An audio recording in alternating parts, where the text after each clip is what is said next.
McKay. Drop. Alright guys, this is going to be a little different Cobra video. This is going to be probably like a 4-part series I'm going to do.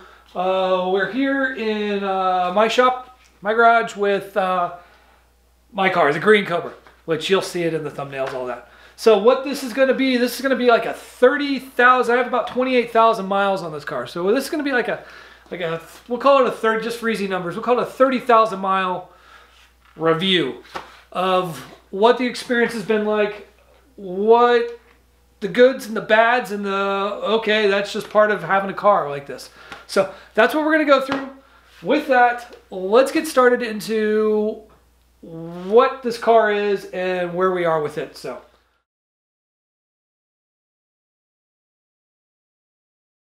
the reason why we are taking this thing apart is there are some minor paint defects and some boo-boos that I've done, and it has 30,000 miles worth of rock chip,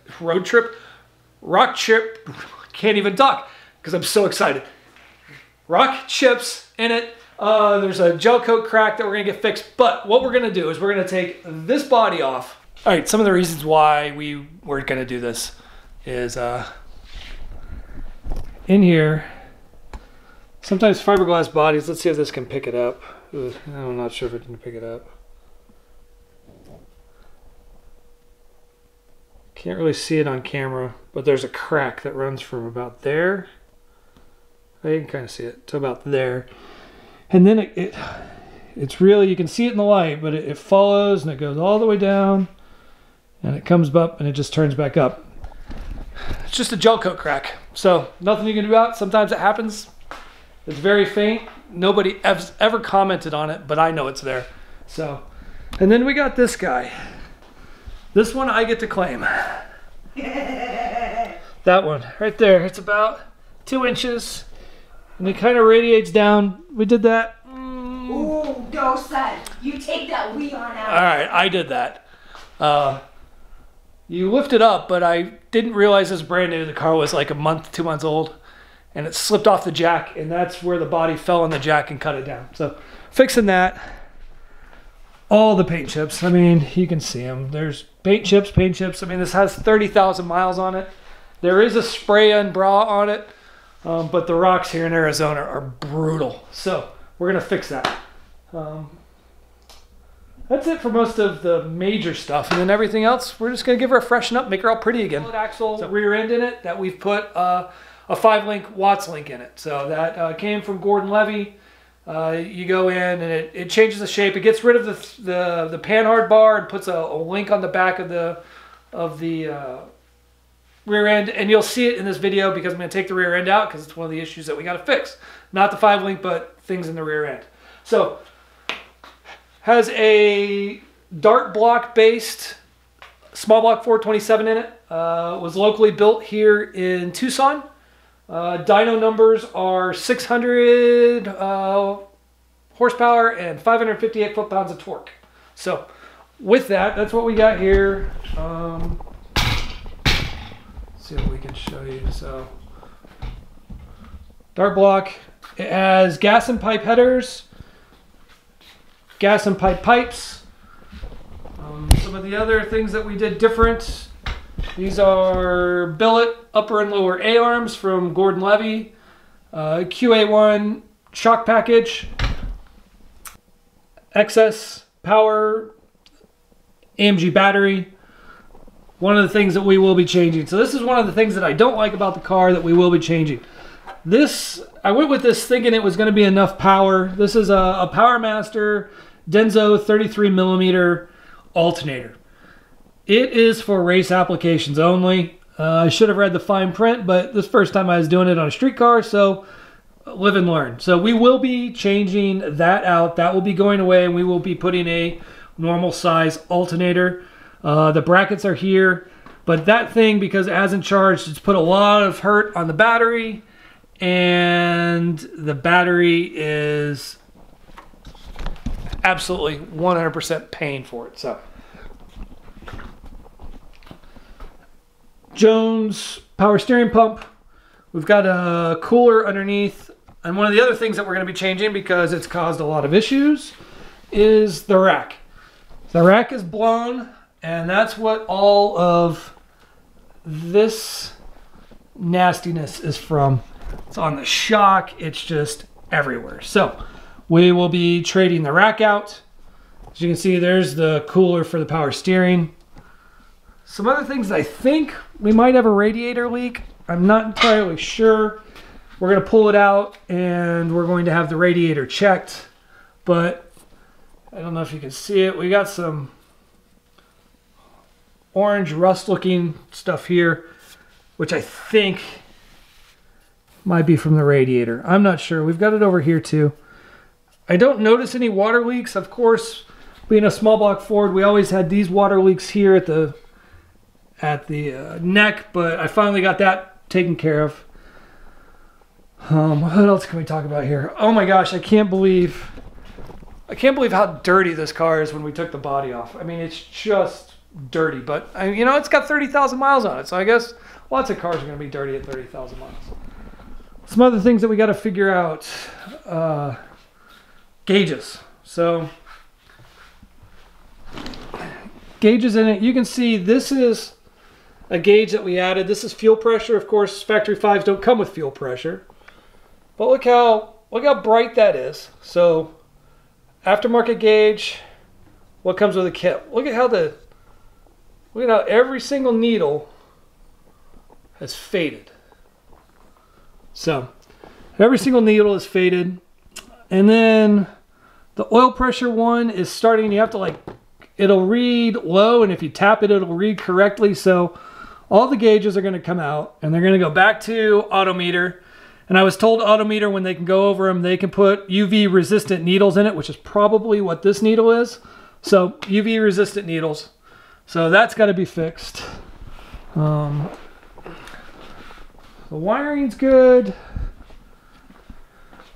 Some other issues that we have, I don't know if we can see it, but we have inside here, we have a blown, this seal on the axle is blown out, so we need to, and leaking, so we need to pull that out and redo that.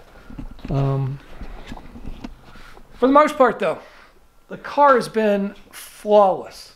Knock on wood, knock on my head, knock on whatever, the car has never left me stranded. I've never had to have it drive home. I know people are going to be like, oh my gosh, you just jinxed yourself. No. If you take time and you build these things right with quality parts, generally you will be pretty safe. And that's what I'm talking about. If you guys are thinking about building a Factory 5, and thinking about building one of these things, there's just some certain things that you just don't want to do. The stuff that comes with it is there's a cable clutch and cable throttle. Absolutely don't put those on your car. We have a buddy who's down in he's 30 miles south of Tucson. His car is not even 6 months old yet. And he's already broken a throttle cable and he's already broken a clutch cable. Now I know there's some of you out there going to be like, oh, I've had these on my car forever. They have to just be built right. No. Do mechanical throttle, and then you can't see it, but there's a hydraulic clutch. So,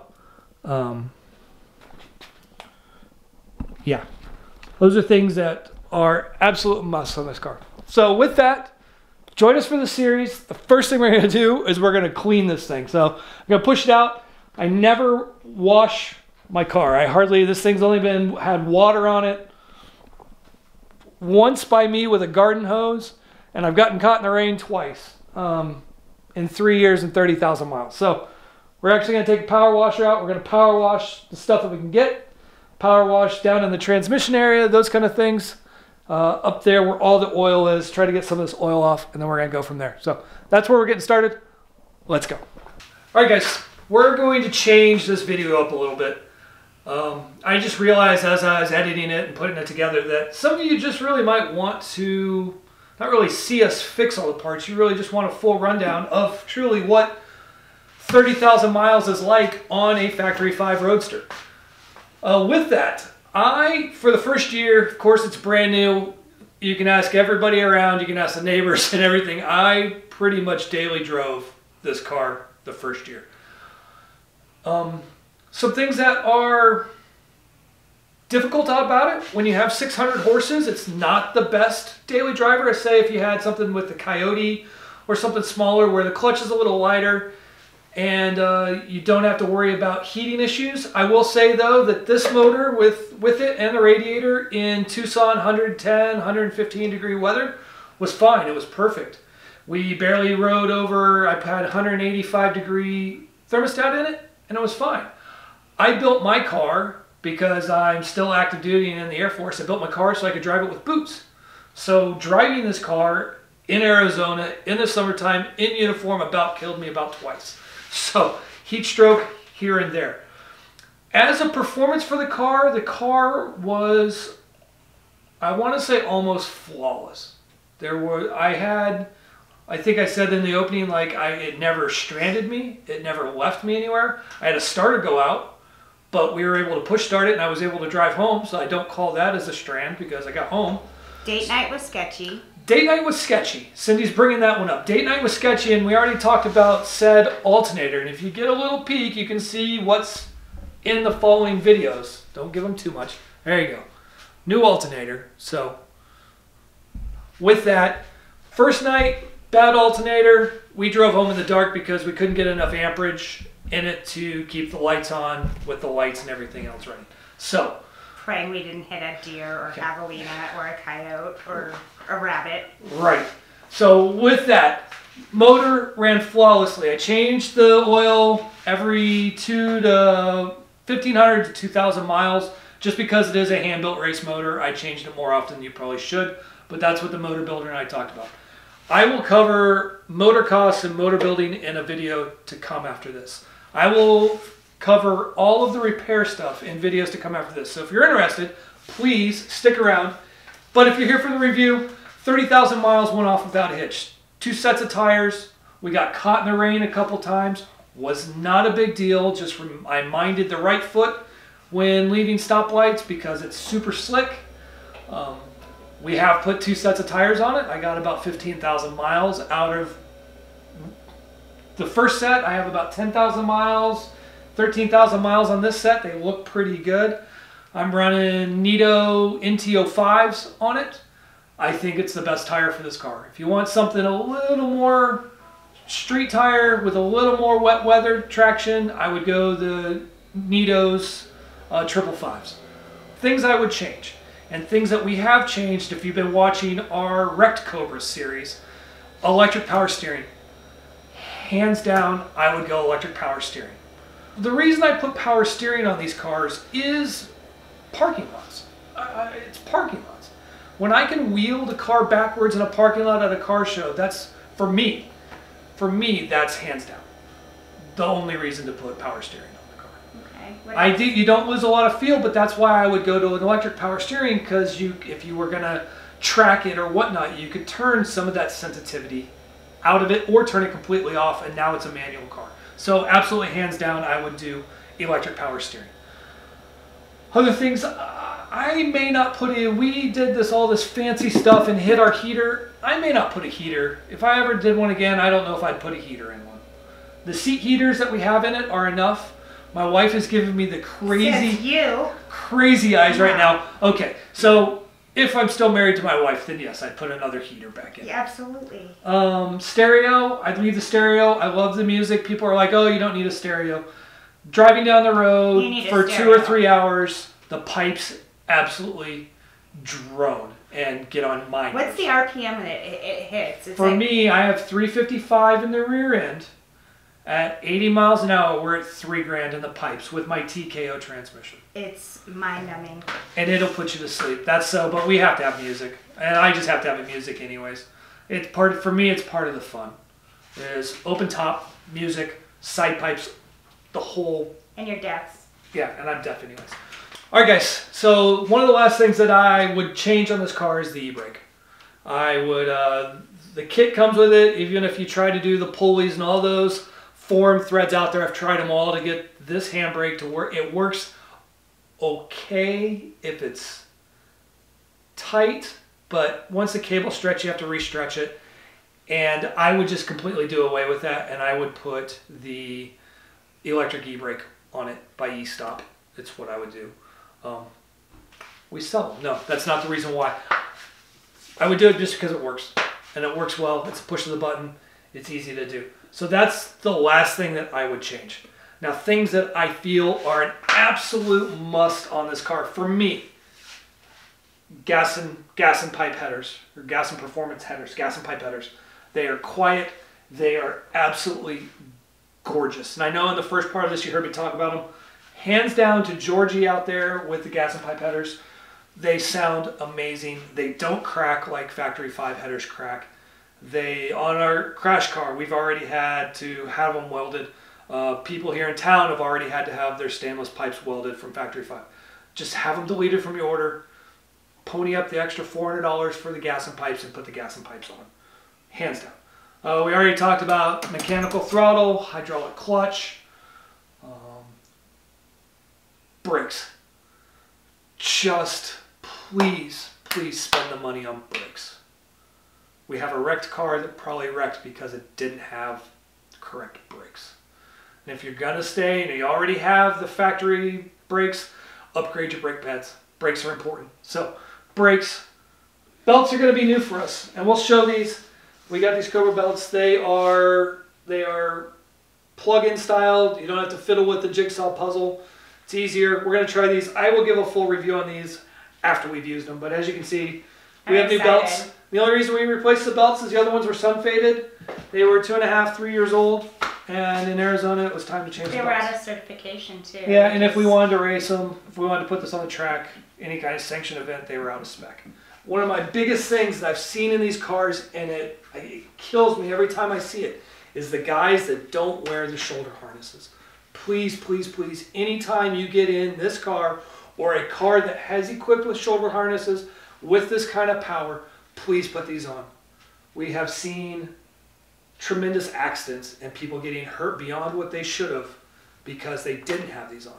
We have a friend here in Tucson who had a wreck in his Cobra, but him and his daughter, they did have theirs on and they were perfectly fine. So please, please, please wear these. Now with that, I'm going to say that's me getting off my soapbox.